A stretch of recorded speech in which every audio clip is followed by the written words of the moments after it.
Bonjour, je suis heureux de vous retrouver pour un nouveau tuto, cette fois-ci sur un self-défense.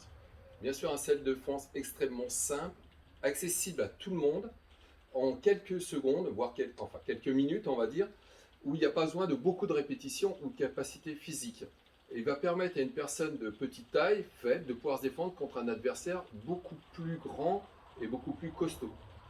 Donc, nous venons de voir le self-défense. Je vais vous montrer en réalité ce qui se passe lorsqu'une personne va être agressée, soit par un crochet, soit par une calotte.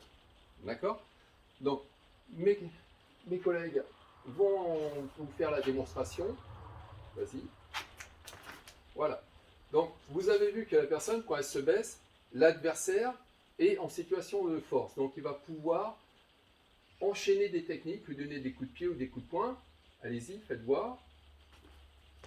Voilà. Donc l'adversaire, s'il veut, il peut, vas-y, il peut enchaîner, puisque la victime est en train de reculer ou en train de se pencher en arrière, forcément, elle est en situation de faiblesse et elle ne peut rien faire. Alors que l'autre personne, eh ben, elle peut faire tout ce qu'elle veut. C'est un défaut qu'on a souvent dans les self-défense. On a un réflexe, soit de se baisser ou soit de reculer. Et ça, c'est une erreur, c'est quelque chose qu'il faut vraiment corriger dans son comportement. Il faut au contraire avancer. Pourquoi? Parce que lorsque la personne va vous donner, reste là, reste là. Lorsque la personne va vous donner une claque, vas-y, voilà. Si vous avancez la jambe droite, voilà, et que vous décalez votre corps, vous remarquez que de toute façon, il va y avoir de l'espace. D'accord? Et ici, vous êtes en situation, voilà, pas la peine de baisser trop, vous êtes en situation de force puisque vous avez avancé. Vas-y, tape sous le menton et vous remontez directement sous le menton. Même si la personne venait à vous toucher avec l'avant du bras, vous auriez pas mal pour une bonne raison, c'est que vous êtes décentré, vous êtes sur l'intérieur de son corps et en plus vous n'êtes pas dans l'axe où ça va faire mal. Alors que lui, par rapport à une frappe sous le menton ici, il n'y a pas de muscle au niveau en arrière.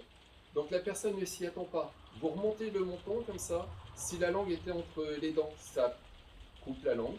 Si les dents, la bouche est ouverte, ça claque les dents. Et de toute façon, au moment de la frappe, bon là on l'a fait en deux temps parce qu'on évite d'esquinter ses partenaires, la personne va reculer. Vas-y. Voilà. Lorsque vous allez avoir, lorsque vous allez avoir le menton qui rentre ici, quand vous allez taper, la tête va reculer et la personne va reculer. Et donc, elle sera en situation, cette fois-ci, de faiblesse par rapport à vous.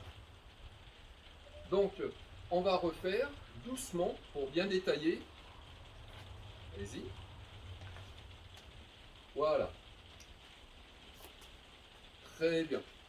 Donc, on va rester sur cette petite démonstration. Pas besoin de faire beaucoup plus long. J'espère que vous avez compris. Je rappelle quand même que ce genre d'exercice, il faut éviter de le faire pour s'amuser avec ses copains.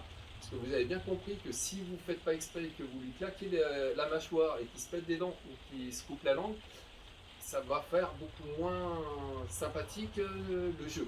Donc faites attention à self-défense, c'est quelque chose qui est très dangereux et qu'il ne faut l'appliquer que en dernier recours.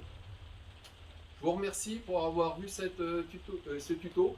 Si vous avez aimé, n'hésitez pas à liker et puis on se retrouve bientôt pour un nouveau tuto. Merci.